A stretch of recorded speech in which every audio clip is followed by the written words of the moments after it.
Frugal living has gone out of style, and that is exactly why it works so well right now. I mean, just look at the Amish, they're crushing it. While everybody else chases cashback apps, buy now, pay later deals, and whatever the internet swears is a money hack this week, the quiet truth is that the habits which actually build wealth haven't changed in 100 years. They're just boring, so most people skip right over them. In 2026, with the price of everything still creeping up, those old habits are worth more than they've been in a long time. So, here are 20 frugal habits that genuinely still work, the kind most folks ignore. We're starting with the clever, almost secret ones hardly anybody does anymore, and working down to the simple classics. We're kicking off with a trick almost nobody still bothers with: the price book. Grab a little notebook, and for the 20 or so things you buy over and over, the flour, the eggs, the coffee, the chicken, jot down the lowest price you have ever actually seen them hit. After a month or two, you'll know the real rock bottom price of nearly everything in your cart. And here's why that's powerful. The store yells the word sale at you constantly, but most of those sales aren't real lows. Your little book lets you tell the difference in a glance, so you only stock up when something truly bottoms out. It turns you into the one shopper in the building who simply cannot be fooled. That price book leads straight into number two: shopping the sale cycle. Most folks think sales are random. They are not. Stores run the same items down to their lowest price on a fairly predictable rhythm, usually every 6 to 12 weeks. Once your price book reveals that pattern, the whole game changes. Instead of buying chicken every week at whatever it costs that day, you wait for the low, then buy enough to carry you to the next one. You stop paying full price for anything you can store. It takes a freezer and a pinch of patience, but you essentially lock in sale prices on your groceries from here on out. Number three is one of my favorites because it costs nothing and digs up money you didn't even know you were losing. Once a month, run a pantry challenge. For one whole week, you cook using only what's already in your freezer, pantry, and fridge. No big grocery run, just the forgotten cans, the half bags, and the mystery containers in the back. Here's why it matters. The average family throws out around $1,500 of food a year, most of it forgotten until it spoils. A pantry week eats that money before it can rot, clears your shelves, and reminds you how much you already had. Habit number four will save you on nearly every grocery trip, and it's hiding in plain sight. Buy things whole and break them down yourself. A whole chicken costs far less per pound than that same bird cut into neat little parts because you're paying somebody else to do the cutting. A block of cheese is cheaper than the shredded bag, and it melts better besides. Whole heads of lettuce beat the bagged salad, and big tubs of oats beat the little flavored packets. Whenever food shows up pre-cut or pre-portioned, you are paying a premium for a knife. Bring that easy work home and keep the difference.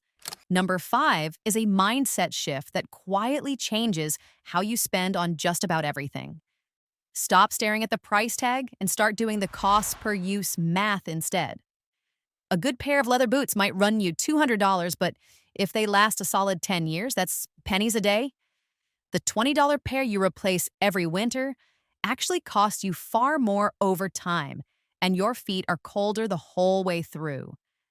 Cheap and frugal are not the same thing. The frugal move is almost always to buy the well-made item once, ideally secondhand, and never think about it again. Buy it for life and let it pay you back. This next one is practically a lost art, and it's habit number six. Repair it before you replace it. We've been trained to toss things at the first sign of trouble, but most of what breaks around a house is fixable for next to nothing.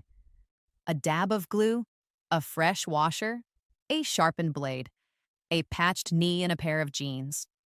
A dripping faucet or a dead appliance part can usually be sorted with a cheap piece and a video walking you through it. Resole the boots, darn the sock, tighten the wobbly chair. Every fix is money you didn't spend, and a skill you keep for next time. I'll be honest, I thought these health rings were a scam. I bought one half expecting to send it back. 3 months later, it hasn't left my finger. And it does way more than I expected. Sleep, heart rate, activity, recovery, my cycle, and stress, all from one little ring. The thing that helped me most? I realized my afternoon coffee was quietly wrecking my sleep. One small change, cutting it off after lunch, and within a week I was sleeping like a rock. Now here's why I'm telling you this. Right now, the ring's 63% off. Just $60 if you grab it through the link in the description or scan the QR code on screen. There's a 90-day money-back guarantee if it's not for you. But I'm keeping mine.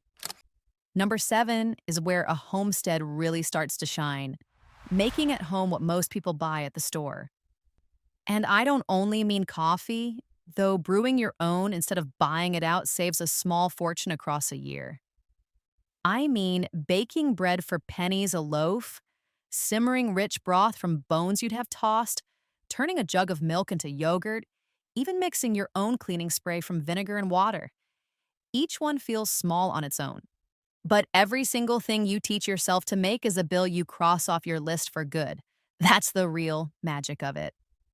Habit number 8 is the simplest money fix there is, and it works on stubborn spenders every time.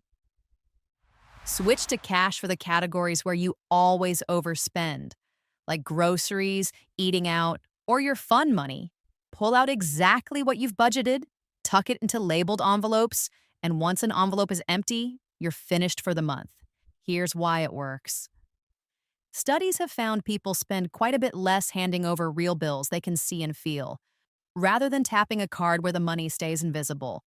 Spending is supposed to sting a little. Cash makes sure that it does. Number 9 fights the whole problem right at its source. Unsubscribe from every store's marketing emails and delete those shopping apps off your phone. Just think about it. You cannot be tempted by a sale you never find out about. Those emails and apps exist for one reason: to manufacture a craving for something you weren't thinking about 10 seconds earlier. 40% off still costs you a full 100% if you never needed the thing. Clear them out and watch how many impulse buys simply never happen because the temptation never reached you. Out of sight really is out of your wallet. That leads us right into number 10, the 30-day list. The rule could not be simpler. Anytime you want to buy something that isn't a true need, you don't buy it on the spot. You write it on a list with a date next to it, and you wait a full 30 days. If you still genuinely want it after that month, then fine, go buy it with a clear conscience. But here's what tends to happen. Most of the time, you completely forget you ever wanted it. That burning, must-have-it-now feeling is nearly always just a passing mood dressed up as a real need. The list simply lets the mood pass before your money does. Number 11 is one most people are too shy to do, and that shyness costs them every year. Once a year, call up your recurring bills and ask for a better rate. Your insurance, your phone plan, your internet, all of it. These companies bank on your loyalty, nudging the price up year after year because they figure you'll never call, so call. Ask if there's a promotion running, mention a competitor's lower price, or just plainly ask if that's the best they can do. Half the time, they'll knock it down on the spot just to keep you. 20 minutes can save you a few $100s. Habit number 12 comes straight out of the Homestead playbook, and your electric bill will feel it fast. Your clothes dryer is one of the hungriest appliances in the house. So whenever the weather cooperates, hang your laundry out on a line or a drying rack instead. It's completely free. It makes your clothes last noticeably longer since the dryer's heat is what slowly chews them up. And there's nothing like the smell of sheets that dried in the sun. While you're at it, wash in cold water and only run full loads. Same clean clothes for a fraction of the energy, and that's money staying in your pocket. Number 13 adds up faster than you'd guess doing your own grooming at home. A decent pair of hair clippers costs about what 1 or 2 haircuts do, and then they keep paying you back for years. Trimming the kids' hair, keeping your own neat between cuts, doing your own nails, these are skills you pick up once off a quick video and use forever. Nobody's saying you can never treat yourself to a proper cut now and then, but turning every routine trim into a paid appointment is a slow, steady leak in the boat. Plug that one hole and you'll be surprised how much stops draining out. Number 14 is the easiest first step into growing your own food, and it pays off almost immediately. Grow your own herbs. A sad little bundle of fresh basil or cilantro costs a few dollars at the store and rots in your fridge within days. One small plant on a sunny windowsill costs about the same just once, then keeps handing you fresh leaves for months. Herbs are nearly impossible to kill and ridiculous to keep buying, which makes them the best money per square foot crop a total beginner can grow. Start with the 2 or 3 you actually cook with, and snip what you need as you go. Habit number 15 is all about timing, buying things in the wrong season on purpose. The trick is to buy what you need at the exact moment nobody else wants it. Winter coats and boots hit deep clearance in early spring. Patio furniture and grills get slashed in the fall. Christmas wrapping is half off on the 26th of December. Garden seeds turn to pennies the second summer arrives. Oh, if it isn't something you need this very minute, wait until it falls out of season and let the store practically hand it to you. A little patience turns full price into clearance on nearly everything. Number 16 might be the single most underused free resource in your whole town, the public library. And I'm not just talking about books. Though the free books are wonderful on their own, a lot of libraries now lend out tools, baking pans, even seeds you can plant and pay back at harvest.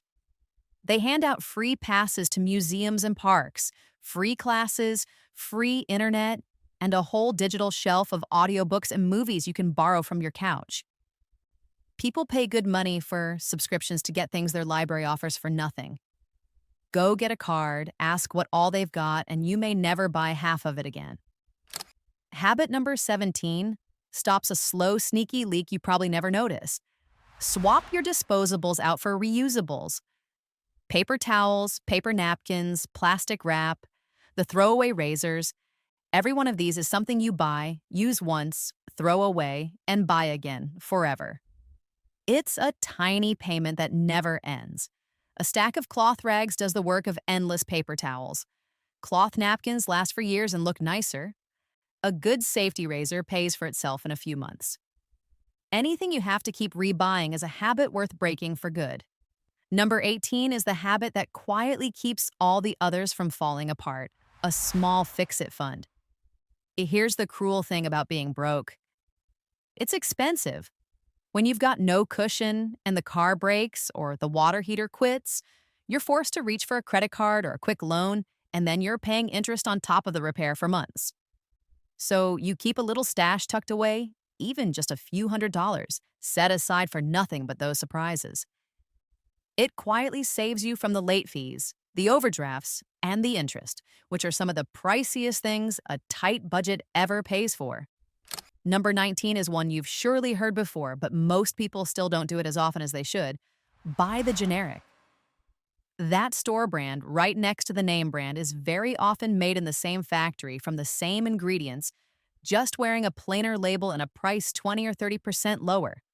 A lot of the time, you're paying extra purely for fancier packaging and the advertising you've watched your whole life. Try the store brand on the basics, the flour, the medicine, the canned goods, and see if you can even tell them apart. Most of the time, you flat out can't. And we'll finish with number 20, the habit that ties every other one together. It's an old motto worth taping to your fridge. Use it up, wear it out, make it do, or do without. That single line is the entire philosophy in a nutshell. Before you buy a new anything, you check whether you already own something that'll do the job. You finish what you've got before you replace it. You get creative instead of getting out your wallet. Not one of these 20 habits is fancy, and that's the exact reason they still work in 2026, while the flashy money hacks come and go. Pick a few, start this week, and watch the savings quietly stack up.